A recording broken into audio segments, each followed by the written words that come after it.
जय हिंद साथियों, आप सभी का फिर से स्वागत है मेरे YouTube channel BPSC GS centre में। आज हम लोग बिहार के पिछले 1.5 सालों का करेंट अफेयर्स का सार संग्रह देखेंगे, जो एग्ज़ाम के रिलेवेंट काफ़ी महत्वपूर्ण हो सकता है। बिहार की जितनी भी प्रतियोगिता परीक्षा, चाहे वो बीपीएससी हो या बिहार दरोगा हो या कोई कम्पिटिटिव एग्ज़ाम्स जो बिहार एसएससी भी हो सकती है, इन तमाम एग्ज़ाम के लिए यह वीडियो काफ़ी महत्वपूर्ण है। तो इस वीडियो में पहला क्वेश्चन, दुनिया की सबसे ऊंची सड़क उमलिंगला पर पहुंचने वाली पहली महिला साइकिल चालक का नाम बताना है। यह पहली महिला साइकिल चालक छपरा की रहने वाली हैं। 28 जून 2022 को बिहार के छपरा जिले की सविता महतो दुनिया की सबसे ऊंची सड़क उमलिंगला पर यात्रा करने वाली दुनिया की पहली महिला साइकिल चालक बन गई हैं। उमलिंगला है कहाँ, देखते हैं। चूँकि उमलिंगला जो है वह आपको लद्दाख में है। भारत के सीमा सड़क संगठन ने वर्ष 2020 में चीन सीमा के पास लद्दाख में दुनिया की सबसे ऊंची सड़क उमलिंगला का निर्माण किया था, जिसे 2021 में Guinness book of world record में भी शामिल किया गया है। और इस सड़क पर साइकिल के माध्यम से पहुंचने वाली दुनिया की पहली भारतीय महिला या बिहार की प्रथम महिला या भारत की प्रथम महिला बनी है, वो छपरा की है सविता महतो। ये काफ़ी महत्वपूर्ण फैक्ट्स हैं। दूसरा क्वेश्चन देखते हैं। MSME पुरस्कार 2022, 27 जून 2022 को बिहार के उद्यमी मंत्री सैयद शाहनवाज हुसैन ने जानकारी दी कि सूक्ष्म, लघु और मध्यम उद्यमों में के क्षेत्र में विकास और संवर्धन में उत्कृष्ट योगदान के लिए बिहार को राष्ट्रीय MSME पुरस्कार 2022 में दूसरा पुरस्कार मिला है। मुख्यमंत्री उद्यमी योजना 2018 में लॉन्च होने के समय केवल SC ST तक ही सीमित थी, लेकिन इस वित्तीय वर्ष यानी 2021-22 में पिछड़े, अत्यंत पिछड़े, सामान्य और महिला श्रेणियों को भी उद्यमिता में शामिल किया गया है। ये काफ़ी महत्वपूर्ण फैक्ट्स है। तीसरा, पटना में JP गंगा पथ के पहले चरण का उद्घाटन हुआ है। 24 जून 2022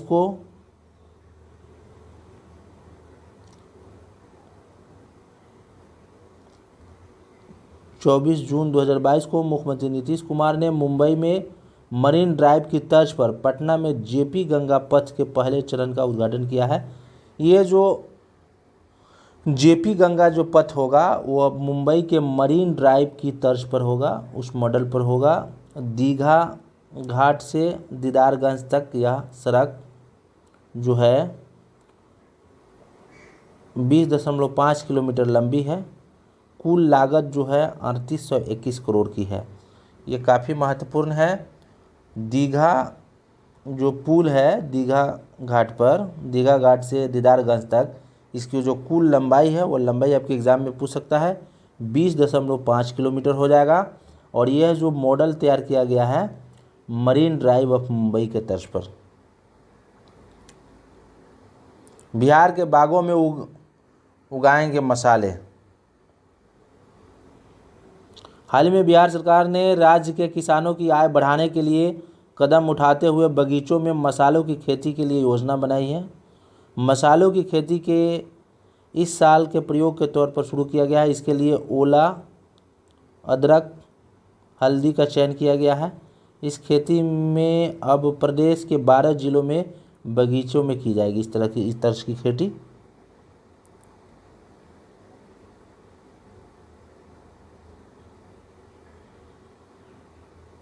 और इस योजना के तहत जिन जिलों का चयन किया गया है उनमें है वैशाली, मुजफ्फरपुर, पूर्वी चंपारण, पश्चिमी चंपारण, शिवहर, सीतामढ़ी, दरभंगा, समस्तीपुर, बेगूसराय, सहरसा, खगड़िया और भागलपुर को शामिल किया गया है।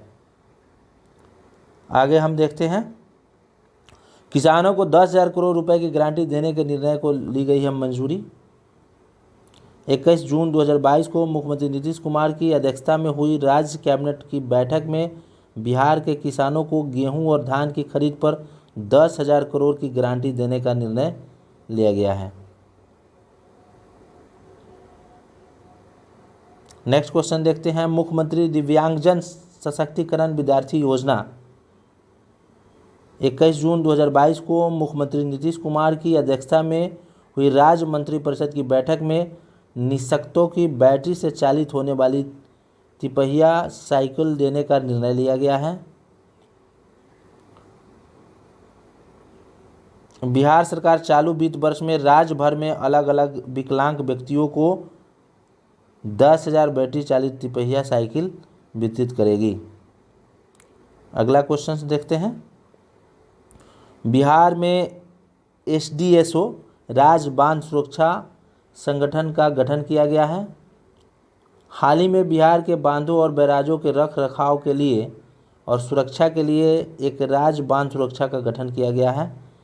और जल संसाधन विभाग ने केंद्रीय डिजाइन अनुसंधान और गुणवत्ता नियंत्रण के मुख्य अभियंता के नेतृत्व में 56 अधिकारियों और कर्मचारियों की एक टीम बनाई थी।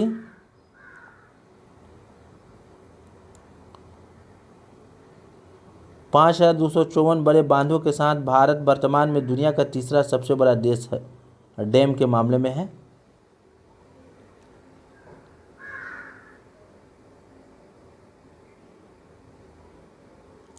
अगला टॉपिक्स देखते हैं। बिहार रेत खनन नीति 2019 में संशोधन किया गया है। 17 जून 2022 को बिहार राज्य ने खान और भू विज्ञान विभाग के तहत बिहार रेत खनन नीति 2019 में महत्वपूर्ण संशोधन किया है। ई नीलामी सह निविदा के माध्यम से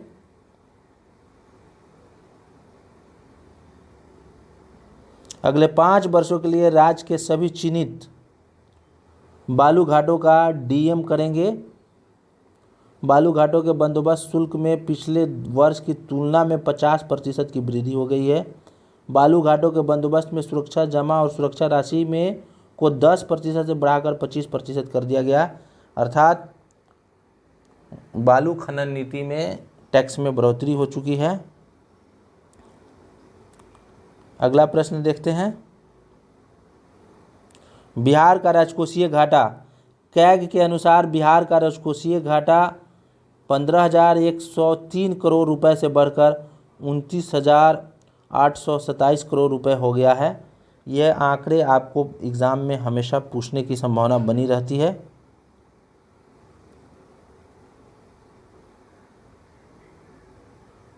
अगला प्रश्न को हम लोग देख रहे हैं। नेक्स्ट टॉपिक है बिहार प्रत्येक जिले में ट्रैफिक पार्क। बिहार के प्रत्येक जिले में ट्रैफिक पार्क लगाए जाएंगे। बिहार में सड़क हादसों को कम करने के लिए परिवहन विभाग ने हाल ही में राज्य के सभी जिलों में अस्थायी यातायात पार्क स्थापित करने का निर्णय लिया है। पटना के वीर कुंवर सिंह पार्क से राज्य के हर जिलों में एक अस्थायी ट्रैफिक पार्क बनाने की कवायद शुरू हो गई है। ट्रैफिक पार्क में स्कूली बच्चों और युवा खेल मनोरंजन तरीके से यातायात नियमों का जानकारी लेंगे। इसमें यहाँ वे सुरक्षित रूप से गाड़ी चलाना सीखेंगे। इस पार्क में इसके ज़रिए लोगों को सड़क सुरक्षा के प्रति जागरूकता भी प्रदान की जाएगी।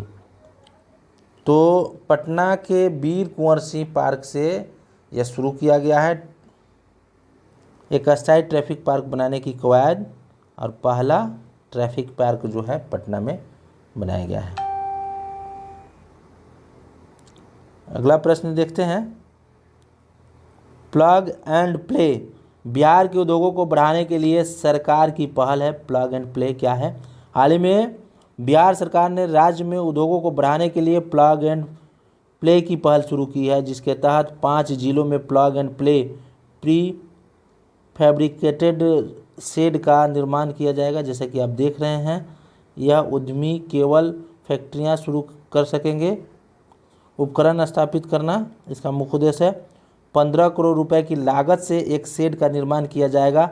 ज़मीन से लेकर बिजली और पानी तक की व्यवस्था की जाएगी, सरकार करेगी।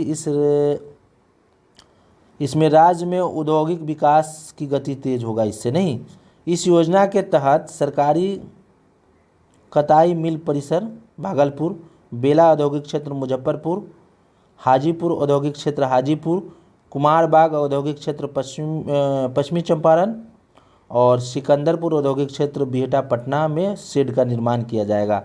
इस प्रकार के शेड का निर्माण किया जाएगा जिसे नाम दिया गया है प्लग एंड प्ले की पहल। यह उद्यमिता को बढ़ाने की एक पहल है।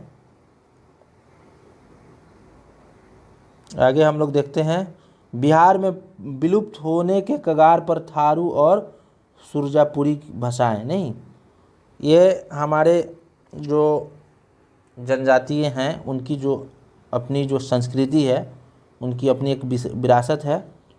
12 जून 2022 को बिहार हेरिटेज डेवलपमेंट सोसाइटी के कार्यकारी निदेशक विजय कुमार चौधरी ने बताया कि बिहार में बोली जाने वाली 2 बोलियां थारू जनजाति की बोली है, सुरजापुरी विलुप्त होने के संकट का सामना कर रही है।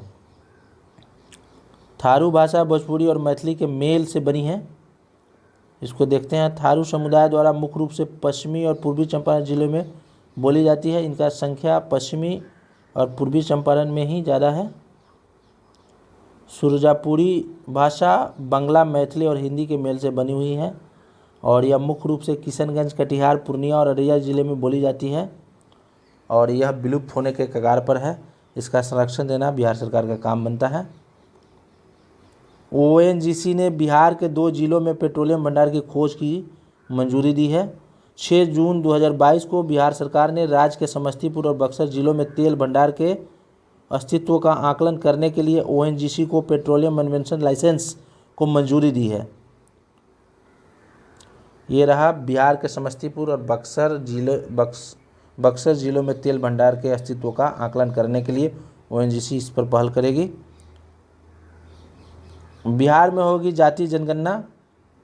इसको देखते हैं। 1 जून 2022 को मुख्यमंत्री नीतीश कुमार की अध्यक्षता में हुई सर्वदलीय बैठक में जाति जनगणना के मुद्दे पर सर्वसम्मति से निर्णय लिया गया कि बिहार में सभी धर्मों की जातियों और उपजातियों की गणना की जाएगी।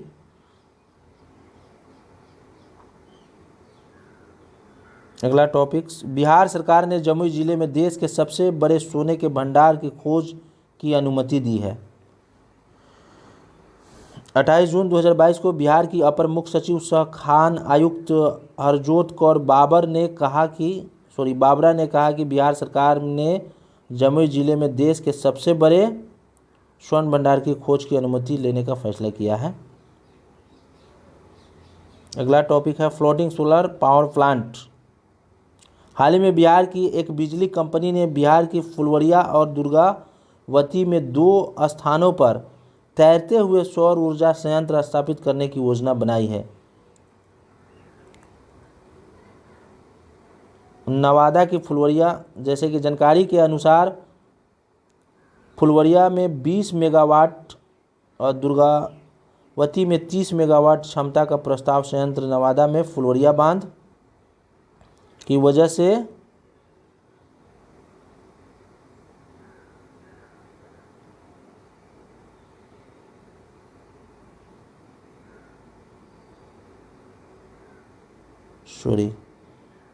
बिजली उपलब्ध हो पाएंगे। अगला क्वेश्चंस,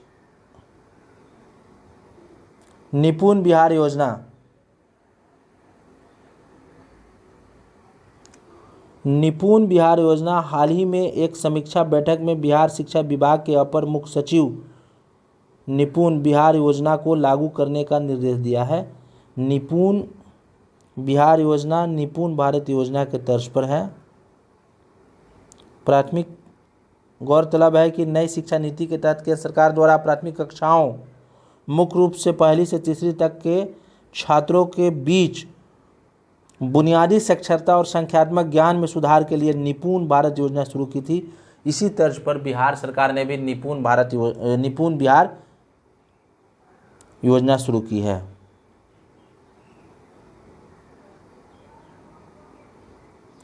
बिहार विधान परिषद की 24 सीटों के लिए 4 अप्रैल 2022 को मतदान हुआ था। बिहार विधान परिषद चुनाव पिछले साल स्थगित कर दिए गए थे क्योंकि ग्रामीण स्थायी निकायों, जो कुल मतदाताओं की लगभग 97% हिस्सा थी, कोविड-19 महामारी के कारण पुनर्गठित नहीं हो पाई थी।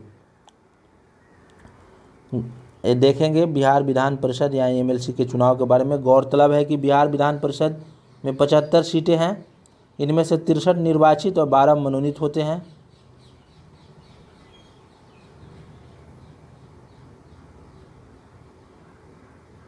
अगला प्रश्न है, बिहार शराब निषेध अधिनियम में संशोधन किए गए हैं। 30 मार्च 2022 को विधानमंडल के दोनों सदनों द्वारा बिहार निषेध और उत्पाद शुल्क संशोधन अधिनियम पारित किया गया। इस कानून को याद रखेंगे, बिहार निषेध और उत्पाद शुल्क संशोधन विधेयक पारित किया गया, यानी Bihar prohibition and excise amendment bill के नाम से भी जाना जाएगा। इस संशोधन के तहत 2016 के मूल कानून में बदलाव करते हुए शराब पीते हुए पकड़े जाने पर जुर्माना भरकर छोड़ने का प्रावधान किया गया है। हालांकि आरोपी को जुर्माना के भुगतान को माफ़ करने का अधिकार नहीं है। जैसा कि शराब पीते हुए पकड़े गए तो आप को छोड़ा जा सकता है, इट में भी।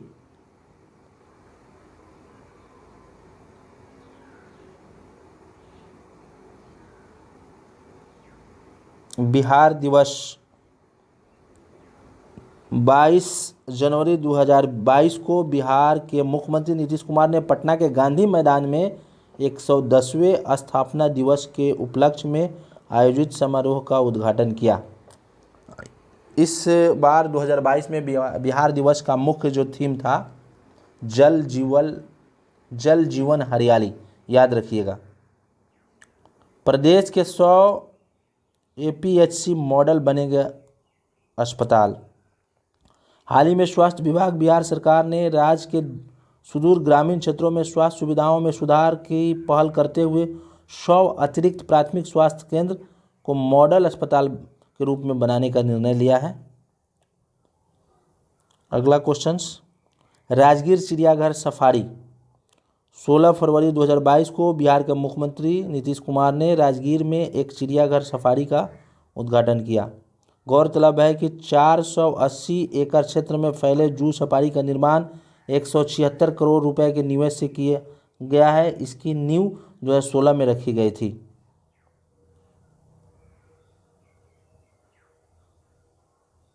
सुशासन सूचकांक 2021 और बिहार। 25 दिसंबर 2021 को सुशासन दिवस के अवसर पर केंद्रीय गृह एवं सहकारिता मंत्री अमित शाह द्वारा सुशासन सूचकांक जारी किया गया। बिहार को ग्रुप बी में 6ठा स्थान प्राप्त है।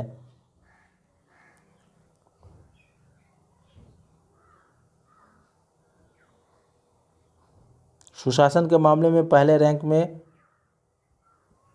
गुजरात को स्थान प्राप्त हुआ है।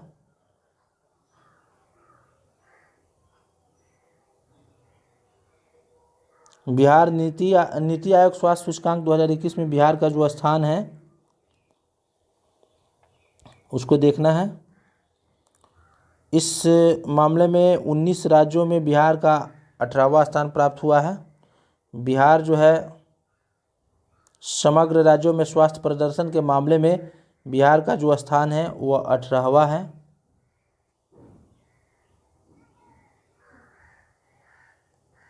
एक और रैंक देखेंगे, चैंपियंस ऑफ चेंज रिपोर्ट।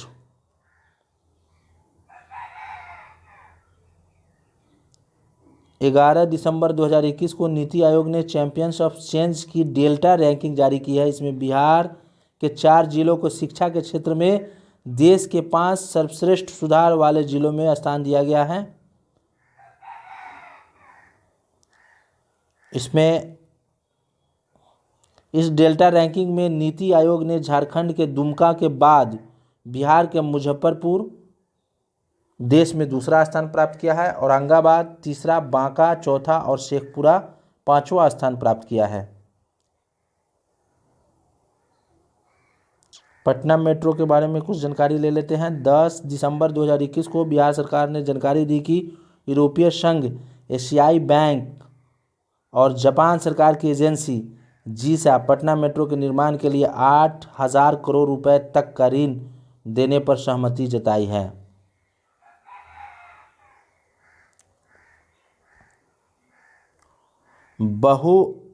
आयामी गरीबी सूचकांक 2021 के अनुसार बिहार देश का सबसे गरीब राज्य बन चुका है।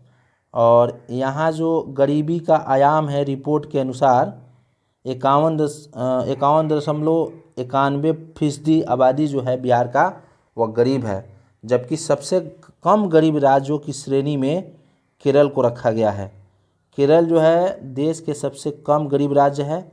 इसकी आबादी का कुल 0.71% जो है गरीब है, जबकि बिहार की कुल आबादी का 51.91% 51.91% जो आबादी है वह गरीब है। तो इस तरह से कुछ महत्वपूर्ण कंटेंट थे। फिर मिलते हैं अगले वीडियो में, तब तक के लिए जय हिंद जय भारत।